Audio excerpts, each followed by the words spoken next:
The following is intended for mature audiences. Screamers of the Society, I'm back! Now, before we get into the episode, I have to share this submission I found rotting in my inbox. Take a listen to this. This is about a time I caught an STI from a Ghostface. I was at a Halloween bonfire last year during my last year of college. I was single for most of my college life and never hooked up with anyone really. Just for funsies and because you love horror, I was dressed as the girl version of Chucky. Anyway, I start locking eyes with this really cute guy who was wearing some sort of Scream-inspired costume. I don't know what it was from, but it showed off his biceps, which is my weakness. For pics, he put on a red Ghostface mask with horns. Throughout the night, we talked here and there, took a couple shots, and just like that, we were paired up for the night, even exchanged numbers. I'm getting secondhand embarrassment for myself just typing this. So we get more flirty and more touchy and decide to leave. We meet up at his place and have a few more flirty moments and a conversation where it comes out he's still a virgin, which I thought was so adorable. And it's important to say that he was not douchey whatsoever. A complete gentleman, even offered me his spare bedroom if I was too tired or too drunk to drive home.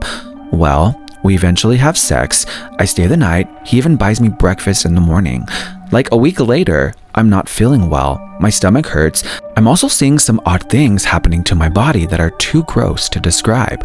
Well, my doctor tells me I have trichomoniasis, which went away, but I was confused. I had only been active with sexy virgin Ghostface, so I had texted him what was going on, and all he responds is, "I'm really sorry." Then he ghosts me. LOL. So I guess he was a douche after all.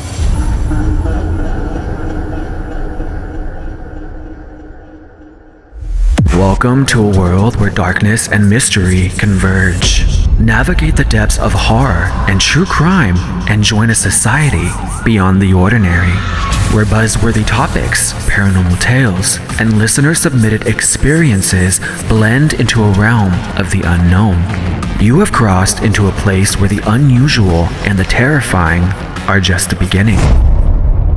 My name is Ralph Anthony, and welcome to the Scream Society podcast.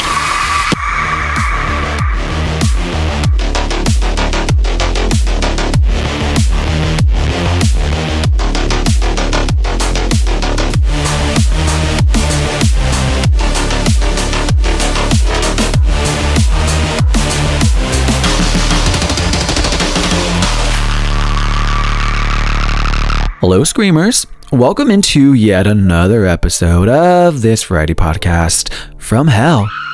In the dawn of another government shutdown, annoying AI trends, and me posting more thirst traps than ever, can a guy live in peace? I really hope you all are hanging in there and staying spooky. I feel so happy to be sitting here recording this episode right now because, baby, I have been trying to put something together, but the life is lifing. Job stuff, my best friend got married, I was in the wedding, all of that. But what matters is we're here now. And more importantly, it's October. Spooky season is here. Although this year, I'm definitely missing the vibes a little bit. I currently live in an apartment, which is a different experience than a house, which is what I'm used to. So the Halloween vibes are definitely missed, and I will miss mostly having my little ghost face layer that I always, which is what I used to turn my garage into and give out candy. That will be missed this year. But anyway, let's get into the show. Now, with all of the darkness, I kind of wanted to change things up a little bit and start on a lighthearted note, as you heard with the submission, which I will be getting into more later. But I want to start now on another lighthearted note because who doesn't love brownies during spooky season? And you'll get where I'm going with that in a moment. Let's do a 911 call. And let me set the stage here. So, about 18 years ago, one cop from Dearborn, Michigan, accidentally got himself baked into the internet and the 911 call Hall of Fame. Not that one such Hall of Fame actually exists, but you get my drift. Insert Edward Sanchez, who at the time was a 29-year-old police officer who decided to get a little experimental. You see, one night he and his wife whipped up a batch of pot brownies using weed he had confiscated from someone while on duty. Cut to about an hour and a half later, and well, let's just take a listen.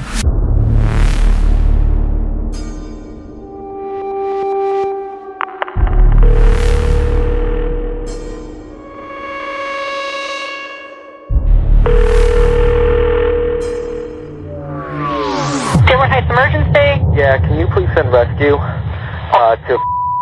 I think I'm having an overdose, and so is my wife. Okay, you and your wife? Yes. Overdose of what? Marijuana. But I don't know if it had something in it. Okay. Can you please send rescue? Okay, how old are you? I'm 29 years old, and my wife is 26. Please come. 26? Yes, please. Have you guys been drinking also? What? Have you guys been drinking today too? No, that's it. No, and is there any weapons in the house? No. Please come. Okay, we're on our way. Do you guys have fever or anything? No, I think we're dying. Okay, how much did you guys have? I don't know. We made brownies, and I think we're dead. I really do. Okay, how much did you put in the brownies? I don't know. Was it a bag? Who made the brownies? My wife and I did. Cuba, come here. Okay, get her. She's on the living room ground right now. Is she breathing? She's barely breathing. Is she awake? I think so. Yeah. Okay, can you look? Pardon? Can you look? Yeah, I could feel her. She's laying right down in front of me. Time is going by really, really, really, really slow. Okay, well, I'm on the phone with you, and do you know how much of it you bought and put in the brownies? Pardon? How much did you buy? Just please send rescue. They're on the way, but I'm trying to figure out how much you bought and put into the brownies, sir. Probably like a quarter ounce total. A quarter ounce total into the brownies? Did you guys eat all the brownies? Yeah, we did.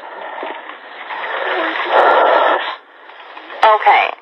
And you ate all of them. But how many? Was it a big batch, a little batch? It was a quarter ounce.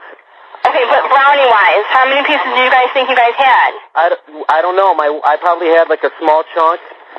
Please come. What time is it? It's 9:37. When did you guys last eat the brownies? Probably like an hour and a half ago. Okay, is your wife still breathing? Yeah, she is. She's kneeling down in front of me. Okay. I know. We have to wait. Okay, and is she Stacy Sanchez? Yes. What's your name? My name is Edward. You're Edward Sanchez? Okay. And did you guys have any other sort of drugs you know of? Pardon? Did you guys do anything else today besides marijuana? No, that's it, but I don't know what was it. The marijuana there could have been something in the marijuana. Okay. Are you guys on any sort of prescription pills? You guys take any sort of other medication? No, I don't. My wife takes, Vicodin, though. And did she take any today? No, I don't think so. Okay, where's the Vicodin? The Vicodin is, it's in our medicine cabinet. Okay, but how many does she take it on a regular basis? Yeah. How many does she take on a regular basis? 2, 4, 8? Like, I don't know, like 5 a day. Please come. She takes about 5 a day? Yeah. Are you coming? Yeah, they're on the way. They've been in mall for 2 minutes. It's now 9:38.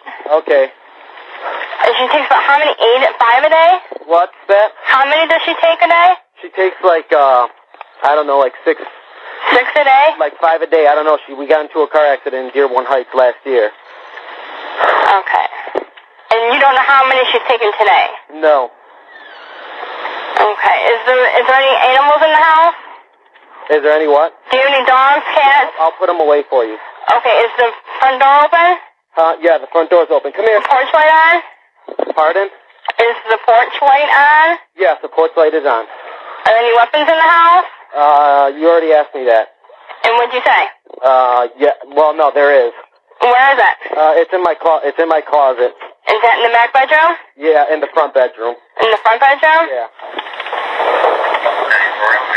Okay. Come on, Ginger. Where's FD at right now? They're on the way, sir. Do you guys do this on a regular basis? No, this is the first time we've ever done it. And you've never done marijuana before? Yeah, I have. You have, and you've never had this reaction to it before? No, ever. What's the score in the Red Wings game? What? What's the score in the Red Wings game? I've got no clue. I don't watch the Red Wings. Oh, okay. I just want to make sure this isn't some type of, like, hallucination that I'm having. Oh, why? What does the score say? 3-3. What channel is it on? Channel 2. It's 2-2. Huh? It's 2-2. Okay. Your police tell your officers they just passed me. Okay, they just passed you? Yeah. Okay, but you're... Okay, well, we'll let them know, okay? Go outside and flag them down, okay? Okay, my mother-in-law just got here, too. Okay. Okay? Alrighty. Bye-bye. Bye. Okay, first and foremost, shout out to the dispatcher for really keeping it together, because it would have taken everything in my soul to prevent me from busting out laughing hysterically. Now, in the aftermath, Edward tried to blame the whole situation on his wife, saying she took the weed out of his cruiser without him knowing. But later he ended up coming clean and saying that it was actually him. And I wonder if there was some sort of like rift in their marriage after that, or maybe some like counseling or something, because I would have been pissed if my husband tried to throw me under the bus to save his own ass. Like, come on.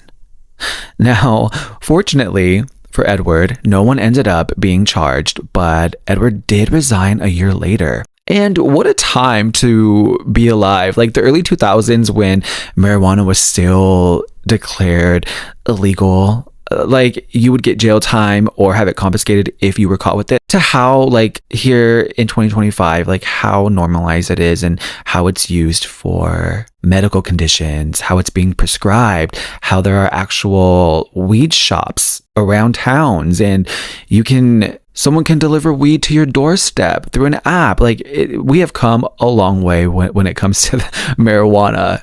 Now, just to clarify, you can't fatally overdose on weed in the way you would with something like, let's say, alcohol, opioids, or even caffeine. There's no documented case of someone dying purely from THC toxicity. Your body would physically tap out before reaching a lethal dose. But that doesn't mean it won't go wrong if you have too much weed, especially edibles. You can experience what's called a cannabis overdose or green out. It's not deadly, but it can feel absolutely terrifying. So yeah, while you're not going to die from too much weed, you might wish you could, at least for a few hours. Let's get into sinister subjects. Okay, so first off, I was actually so excited to finally go to the Oogie Boogie Bash this year at Disney California Adventure. I had my ticket secured way before Kimmel got pulled off and then put back on the air, way before Disney was canceled, so let me live. Anyway, who all heard about the woman that tragically died after riding the Haunted Mansion ride? The headline says one thing, but if you actually read the article, you would know that the woman whose identity was not disclosed was visiting Disneyland and ended up needing medical attention after riding the Haunted Mansion. And sadly, like I said, she passed away at an Orange County hospital on October 6th. Disney didn't really say much at first, just that a guest required medical treatment and was taken to a hospital. But the story really broke when Disneyland influencer Matt Desmond shared what had happened. He said that the guest had a heart attack on Haunted Mansion Holiday, where that's the Nightmare Before Christmas themed version of the ride, by the way. So Matt said that she didn't respond when it was time to get off of the ride. She was just sitting there. And that's when people realized something was seriously wrong. According to Anaheim police, fire and rescue found the woman, who was in her 60s, unresponsive right after the ride had ended. Disney security actually performed CPR until paramedics showed up, but sadly she didn't make it. And good on them for at least trying. But like I said, unfortunately, she was pronounced dead at the hospital. And you really can't imagine someone having a heart attack on a slow-paced Disney ride like Haunted Mansion, right? Like, you would expect that from something like Space Mountain or even Matterhorn, which is my favorite ride. And although technically she didn't die at the park, like I said, unfortunately, dozens of accidents to even freak accidents leading to death have occurred since opening in 1955. And all of that has really led to netizens and people who believe in the beyond say that the park is actually haunted. The Haunted Mansion has just always had this eerie reputation. Obviously, it's one of the most beloved, but also allegedly the most haunted rides at Disneyland. And with this added tragedy, I think that does add another unsettling layer to the ride's history. And I'm not even sure if the woman was alone, but I think this really goes to show that we really need to check on our people. Or am I just that much of a worried person? Like I'm so annoying, especially when it comes to going to theme parks with my dad, who is older. I'm always checking in. I'm like, you doing okay? Do you need to sit down? Do you need water? Are you hungry? That's just how I am. Check on your people. Now, to kind of move away from the tragedy, I have to admit that while looking into all of this Disney stuff, I got a little curious and found a number of unexplained and creepy experiences from Disneyland. There are definitely a number of accidents and deaths listed, which maybe I'll do a segment on later, but I was more curious about spooky experiences, and I was just searching, and that's when I came across Haunted Orange County, which is this website where a number of cast members or Disney employees, past and present, along with guests, have shared their unexplained experiences from the park. And I just want to take you through a few of these. It's spooky season. Submitted by Annabelle K. So I work in third shift custodial. Everyone jokes around about the park being haunted, especially if you are new. I was in my first year as a third shift custodial. I had already heard all sorts of ghost stories from other cast members, so I was afraid to work alone anywhere in the park. At this point, I hadn't had anything happen to me till this night. I'll never forget it. So I was working in Toontown, and I was assigned to work in Mickey's basement, which is below Mickey's house.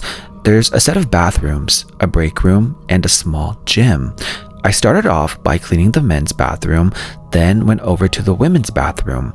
As I was in the women's bathroom, I started to hear something moving around. I wasn't sure what it was. I ignored it and continued to work. Then I started to sweep the gym, and again, I heard something moving. This time, I heard it coming from the men's bathroom. So I shouted, "Hello? Anyone in the men's bathroom?" There was no response, so I took a look in the men's bathroom and nothing. No one was there. So I continued to work. As I'm in the break room, I hear it again, something moving around in the men's bathroom. I go look again, and the trash can was in the middle of the bathroom. I just thought maybe I didn't move it back when I was cleaning, so I move it back to the side. I go back to cleaning the break room, then I started to sweep and mop all the floors. As soon as I started to mop, there it goes again, movement in the men's bathroom. I go to look, and the trash can was moved again. This time, it was in the opposite side of the room. That's when I started to get scared. I moved it back and was trying to rush out of there. I had already finished the bathrooms and the gym. When I was halfway done in the break room, I hear the trash can being moved again. And this time, I ignore it and try to move as fast as I can. At this point, I'm scared. I don't even want to be down there. I'm thinking in my head, if there's something down here, it can't hurt me. I just need to hurry. I'm almost done. And that's when I hear, right off my left shoulder, "Get out." In the most creepiest voice. I kind of froze. I could feel my hair standing straight up. I grabbed all my stuff and ran out of there. I didn't finish mopping. I was just so scared. I didn't want to finish. I just ran out of there. Till this day, I won't step foot down there alone. After that, I had heard other stories from other cast members who had experiences down there, and every story had something to do with the men's bathroom. From hearing things and seeing shadow figures, I have had other experiences in the park, but this one was the scariest. I definitely got chills with the get out part of that one. That one was creepy. Let me see. This was submitted by Mike A. I worked custodial, another custodial story. I worked custodial from 2002 to 2004 and had some bizarre things happen to me. One night in New Orleans, I was emptying the trash from the exit of Haunted Mansion, right where the escalator ramp takes you up. I came back way down the employee stairs and saw an elderly woman in an antique-looking wheelchair sitting in the hallway. I thought nothing of it and opened the door to where the trash can was. As I held the door open with my foot tying the trash bag, I thought to myself, what was that guest doing in an employee-only hallway? The park has been closed for a while. When I turned back into the hallway, not even 5 seconds later, the lady was gone. I was kind of creeped out, but shrugged it off and went about my business. As the night went on, I could not stop thinking about that woman in the wheelchair. It wasn't the rental wheelchairs. This one looked like it was made of wood. I finished my shift and forgot about it. I used to hear tons of stories from coworkers about certain areas being haunted, so I would always wander around the park exploring. Disney is creepy when it is empty, so I can see why people would have stories of being watched or have strange feelings. I remember sweeping the line for Roger Rabbit one night, and out of the corner of my eye, I saw a man standing near me in a navy blue t-shirt and black Dickie-style shorts. I asked if he needed anything, and when I looked up, he was gone.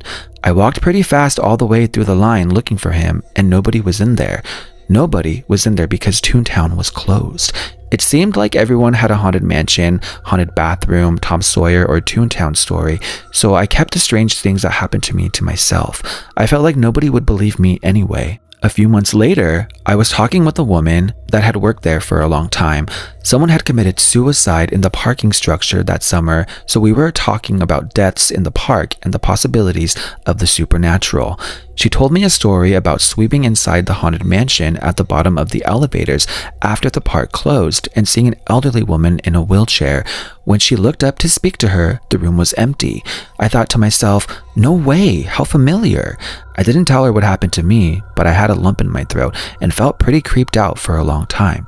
I was always curious about spirits and the supernatural, but wasn't sure if I believed that kind of stuff. I'm still not sure if I believe in that stuff, but I cannot explain who those people were or where they came from. And there you have it. If you would like to hear more of that, make sure that you go and visit hauntedorangecounty.com. There's a lot of good stuff on there that's not just about Disneyland as well. And yes, if I have an experience when I am there later this spooky season, I will definitely be reporting back. If you've been listening for a while, you might remember back in February when I talked about that Ring camera video where someone dressed as the actual devil showed up outside a house holding an end of days sign. Creepy, confusing, kind of hilarious, but also kind of not. Apparently, the Ring camera horror saga continues, and this one comes from Compton, California, where a woman named Jessica Ortiz shared a short clip from her Ring camera. The footage shows this mysterious wandering figure that is outside of her house, and it looks like a little alien being. Like, it has ET side profile. I feel like I kind of have ET side profile. Now, Jessica posted it with the caption, anyone, please explain to me what my Ring just caught. I'm not tripping, right? And honestly, same girl. If I got that kind of notification at 1 a.m., who knows? Here's what she says happened. Around 1 a.m. on June 5th of 2025, she gets an alert from her Ring doorbell app. The footage shows this weird figure walking across her driveway and then leaving through a back gate. You can actually hear the gate close behind it as well. Like, it's definitely real, not some weird edit or glitchy AI animation that we've been seeing a lot of. But here's a twist. Jessica has multiple motion activated cameras around her home, and none of the others picked up whatever this was, which is weird, right? If it's a person, every camera should catch it, no? And the video glitches right as this figure passes by. That's a part that had people spiraling into alien territory. The figure's shape is, in my opinion, unhuman. The way it moves doesn't totally make sense. And since posting it, Jessica's video has blown up, over 1 million views on Instagram. And yeah, the comments are split straight down the middle between skeptics and true believers. Now, to be fair, the source is basically Jessica's ring footage, her caption, and reactions from people online. There's no official confirmation of what this was, but the whole thing raises that same old question. What is it about night cameras and doorbells that seem to catch things that we can't really explain? Because real talk, ring cameras have become the new ghost hunting paranormal tool, right? People aren't catching porch pirates anymore.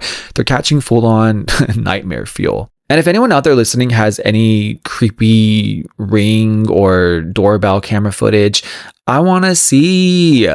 And kind of segueing into this next sighting that just came out, it's like I've officially entered the cryptid corner of the internet again. And honestly, I live for this stuff. Now, this one comes straight out of San Antonio, where one Reddit user claims they spotted a 10-foot tall wolf-like creature during a late-night jog through Hardburger Park. The user, who goes by Guilty Party 2135, posted about it in late September, where the creature was described as tall and thin, with long arms and legs that didn't quite move like a human's. The user also said that it had no real shape or dimension to it. They also mentioned something interesting, that the land Hardburger Park sits on was originally owned by a wealthy family who later donated it to the city, which, fun fact, is actually true. The Volker family sold the 311-acre property to San Antonio back in 2007, and part of the deal was that it had to be preserved as natural land. So now I'm over here wondering if there's more to that history than we realize. Now, according to the post, this thing was spotted sometime after 1 a.m., long after the park closes at sunset, which already makes the story feel like the setup to a found footage horror film. And why are we jogging alone at 1 a.m.? And I'm not trying to sound judgy here. I don't know everyone's situation, but come on, 1 a.m.? And I'm not trying to discredit this person, because this apparently wasn't the only sighting. Someone else claimed to have seen something similar at San Pedro Springs Park, another historic and pretty eerie spot in San Antonio. And if you're not familiar, that area is loaded with local legends. South Texas is basically cryptid central. I'm talking about Converse Werewolf. That story goes, there was a Texas rancher who forced his son to go hunting after the son claimed to have been scared off by a werewolf. The son never returned, and a search party found a monstrous wolf-human hybrid devouring his body, allegedly. There are other reports of flying humanoids where witnesses have described seeing creatures with large bony wings, sometimes compared to a giant pterodactyl or a bat. And then the one of the Donkey Lady Bridge, where people claim to see a disfigured woman whose spirit is said to haunt a bridge on Old Applewhite Road near San Antonio, Texas, after her death in a tragic house fire, which caused her face to resemble a donkey.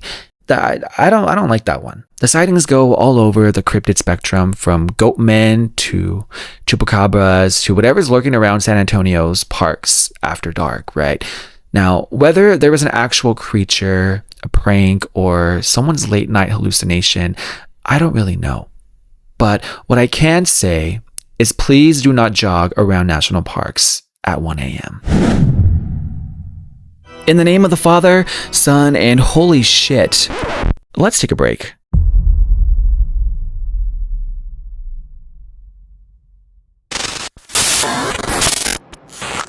From the blood-soaked depths of late-night horror comes a collection so shocking, so scandalous, it'll make your wardrobe scream.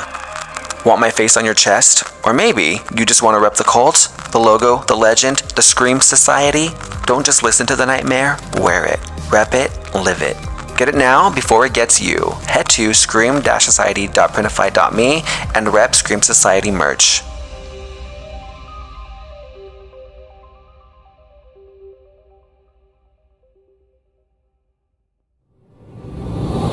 We are back and getting into Terrifying But True, the segment where I choose one random true crime or paranormal case and do a deep dive on it. This episode, I'm diving into one of the most infamous unsolved cases in the world, a story that's over a century old but still manages to creep people out to this day. I'm going all the way back to Victorian London. Fog, cobblestone streets, gas lamps, and a killer who has oddly become a legend. Let's get into Jack the Ripper. When the unthinkable becomes reality, we find ourselves questioning everything, as some stories are too terrifying but true. By the mid-1800s, London was packed, overcrowded, chaotic, and just barely holding itself together. The East End, especially Whitechapel, had become home to thousands of immigrants. First came Irish families fleeing famine, then Jewish refugees escaping violent pogroms in Eastern Europe. And while these people were looking for a better life, what they found was pretty grim. Whitechapel's population shot up to around 80,000 people by 1888, but housing didn't keep up. The area was filthy, overcrowded, and of course dangerous. Around 55% of children born there didn't even make it to the age of 5. Poverty was just brutal. Jobs were scarce, and a lot of women turned to prostitution just to survive. So by the fall of 1888, police estimated there were 62 brothels and about 1,200 women working the streets of Whitechapel. And every night, over 8,000 people crammed into the local lodging houses, basically Victorian hotels. If you had 4 pence, you could rent what they called a coffin bed, literally a wooden box to sleep in. If you were broke, you paid 2 pence to sleep hanging over a rope. Yeah, a rope. A rope that you would literally just lean over and try to go to sleep. The East End was crumbling under poverty, addiction, crime, and tension. Protests and riots broke out constantly, like Bloody Sunday in 1887. Between class divides, anti-Semitism, and violence, Whitechapel was already famous before the murders even started. But in 1888, everything got much worse. Now, between 1888 and 1891, 11 women were brutally murdered in or around Whitechapel. Police grouped them all together as the Whitechapel murders, but only 5 would later be believed to be the work of one killer, the one history now calls Jack the Ripper. The first 2 cases, Emma Elizabeth Smith and Martha Tabram, weren't officially included in the canonical 5, but they set the tone. Emma Smith was attacked on April 3rd, 1888. She was robbed and assaulted by 2 or 3 men who shoved a blunt object inside her, rupturing her internal organs. She actually survived long enough to describe her attackers before dying of peritonitis the next day. Most people think her case was gang-related, not the Ripper. Then came Martha Tabram, killed on August 7th, 1888. She was found on a staircase, stabbed 39 times, mostly with a small knife, but at least one wound looked like it came from a larger weapon. There were no throat slashes like the later murders, so she's not always linked, but the savagery and timing made people suspicious. Then came the canonical 5. On August 31st, 1888, 43-year-old Polly Nichols was found in Bucks Row. Her throat had been slashed twice. One cut was so deep it reached her spine, and her abdomen was ripped open, her intestines protruding. She'd been seen alive just an hour before her body was found. A week later, September 8th, Annie Chapman's body was found in the backyard of 29 Hanbury Street. Her throat was cut, her abdomen sliced open, and parts of her organs were missing. Her intestines were draped over her shoulder, and her uterus had been removed. A witness saw Annie with a dark-haired man in a brown hat around 5:30 that morning. The man reportedly asked, "Will you?" and she said yes. The night of September 30th, 1888, two women were killed within an hour of each other. Elizabeth Stride was found first around 1 a.m. Her throat had been cut, but there were no mutilations like the others. Some think the Ripper was interrupted mid-attack. Then, less than an hour later, Catherine Eddowes was found in Mitre Square. Her throat was slashed, her abdomen opened, and her intestines placed over her shoulder. Her face was mutilated, nose cut off, cheeks carved, eyelids slashed, and her uterus and left kidneys were removed. Near the scene, police found a bloody piece of her apron and a message scrawled on the wall: "The Jews are the men that will not be blamed for nothing." The message was quickly scrubbed off by order of the police commissioner, worried it would start an anti-Semitic riot. Then on November 9th, 1888, came the most horrific scene of all. Mary Jane Kelly, who was just 25, was found in her room at Miller's Court. Her body was mutilated almost beyond recognition, face hacked apart, organs removed and arranged around her bed, and her heart was missing. It looked like whoever did it had taken their time, using the fireplace to light the room while dismembering her. Mary Jane Kelly is believed to be the Ripper's last known victim. Now, each murder had happened late at night near the end of the month or the weekend. The violence escalated with each victim, except Elizabeth Stride, again, possibly because the killer might have gotten interrupted somehow. So by now, London was in full-blown panic. Newspapers went wild. People wrote hundreds of letters to police claiming to be the killer. The most famous were the Dear Boss letter, which first used the name Jack the Ripper, the Saucy Jackie postcard bragging about the double events, and the From Hell letter, which came with half a preserved human kidney. Police at the time suspected someone with medical or butcher's experience because of the precision of the mutilations. Others thought he was just an unhinged man with violent sexual urges. The first ever criminal profile came out of this case. Dr. Thomas Bond described the killer as solitary, violent, and suffering from periodical attacks of homicidal and erotic mania. Hundreds of suspects were questioned. Over 2,000 people were interviewed. 300 people were investigated and 80 were detained, but no one was ever charged.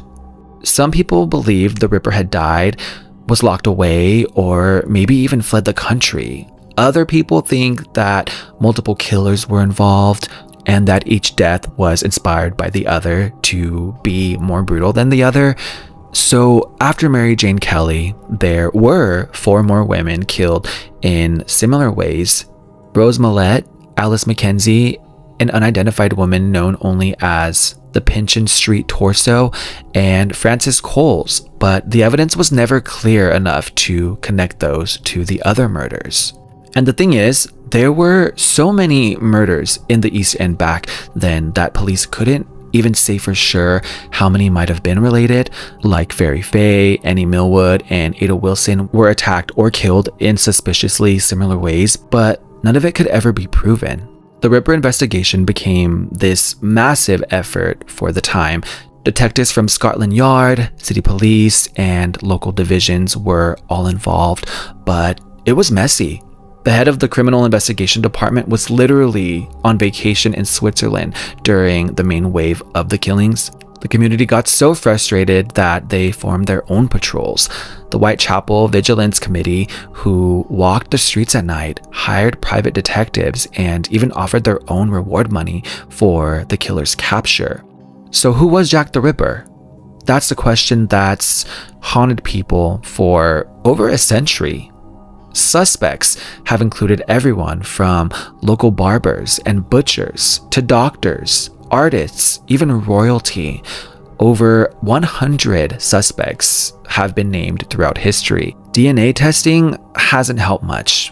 What little evidence remains is too contaminated or inconclusive.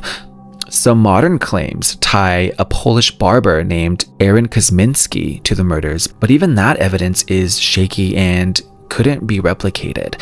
To this day, no one knows for sure who Jack the Ripper was, or if it was even just one person. Now, the Whitechapel murders changed crime investigation forever. They sparked the world's first criminal profiles, inspired decades of detective fiction, and turned Jack the Ripper into a kind of dark celebrity. Literally one of the first true crime obsessions. But behind the myth, or I hate to say legend, were real women. Marianne Nichols, Annie Chapman, Elizabeth Stride, Catherine Eddowes, and Mary Jane Kelly, all living hard, dangerous lives in one of the toughest parts of London during the toughest periods of time. And even after all these years, we are still asking, who was Jack the Ripper and why did he stop? And now let's dive into Ralph vs. the Rod, where I react to your stories and answer your questions while doing my best to give you a fair perspective and or a little advice. As always, if you would like me to share an experience of yours, share something you find creepy or interesting, or you simply want to ask me a question, send an email to screamsocietypodcast@gmail.com or head on over to beacons.ai/The Scream Society and click on the Society submissions link. I just revamped that entire anonymous submission link, so please check it out. And like I said, everything remains anonymous. Now, at the beginning of the episode, I shared a story that someone sent to me, and I've been dying all episode to get into it. Now, just to recap here, last Halloween, during her final year of college, she went to a Halloween bonfire dressed as a girl version of Chucky, and my first thought here was, why not just be Tiffany? Now, she hits it off with this super cute guy dressed in a Scream-inspired costume, complete with a red Ghostface mask with horns, which is probably the Dead by Daylight Ghostface, if I'm thinking about it. So they flirted, took shots, exchanged numbers, and later went back to his place. He seemed sweet. He even told her he was a virgin and offered his spare room if she didn't want to drive home. They ended up sleeping together. He bought her breakfast in the morning. Total gentleman vibes. Until about a week later, she started feeling sick. A doctor visit revealed she had trichomoniasis, which I had never heard of before this. But the short answer of it is a sexually transmitted infection caused by a parasite. Shocked because she'd only been with sexy virgin Ghostface, she texted him to let him know, and all he said was, "I'm really sorry." Then he ghosted her, literally ghosted by Ghostface. Is my life really that boring? Like, I want a night with a sexy Ghostface, a clean one, and there is a really hot, dark, lonely even place in hell for people who do not disclose that they are infected with an STD, STI, whatever. If not that, like, if you don't know you have it and you are out here sleeping with so many people, at the very least, use protection. Like, that's so selfish and irresponsible. And I am so sorry for this experience, but you really cannot be out here trusting these men with one night stands. Like, I get it, heat of the moment, having fun, but you contracted a parasite.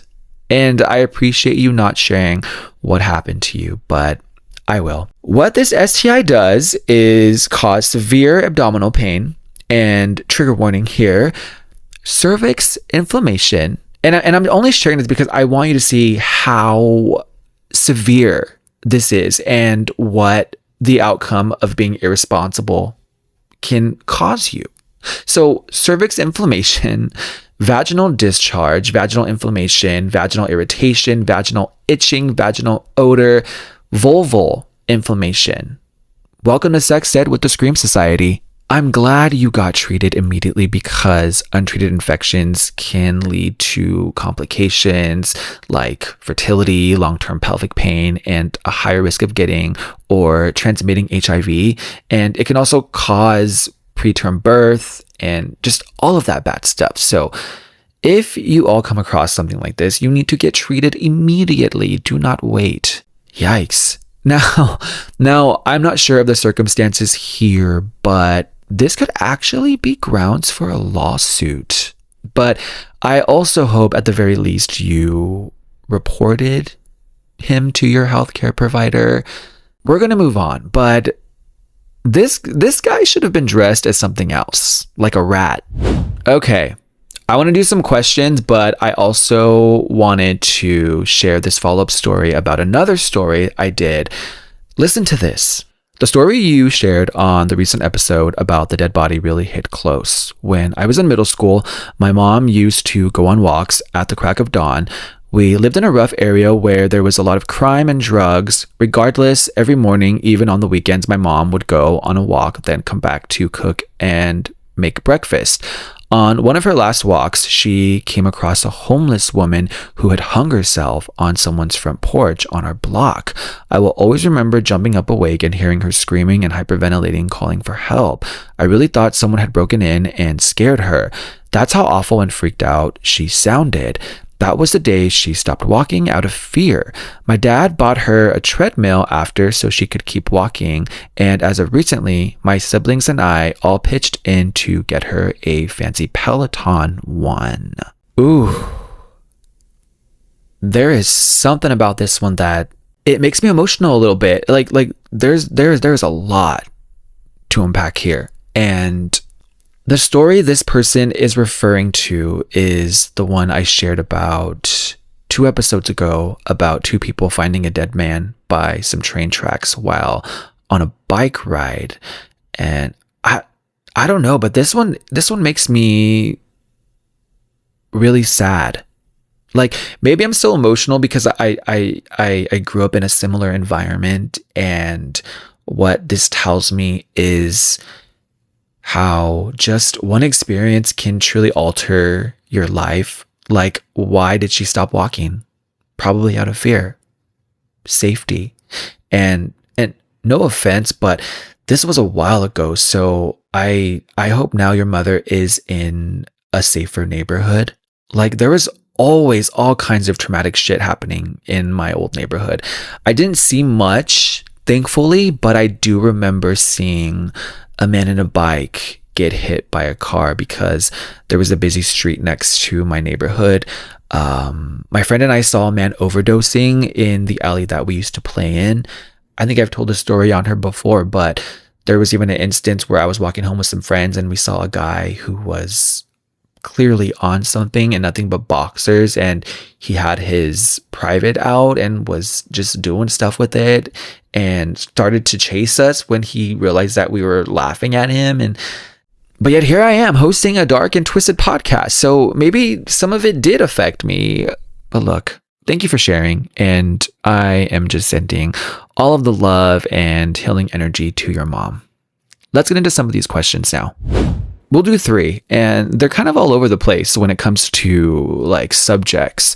But this one says, I saw you loved him.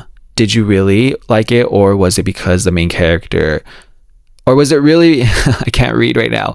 I saw that you loved him. Did you really like it, or was it because the main actor is so beautiful?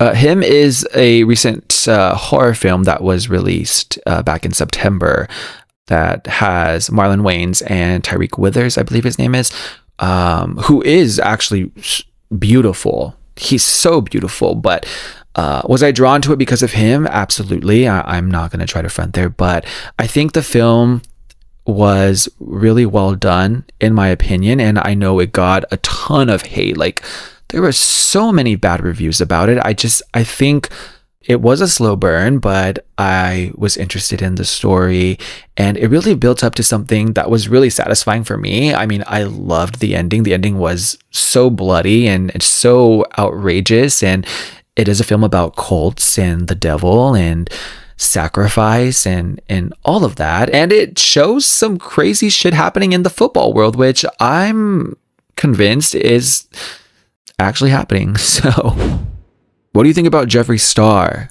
What do I think about Jeffree Star? I mean, I don't think about him at all. I know Jeffree Star right now is probably one of the biggest grifters out there. Jeffree Star is one of the biggest haters out there.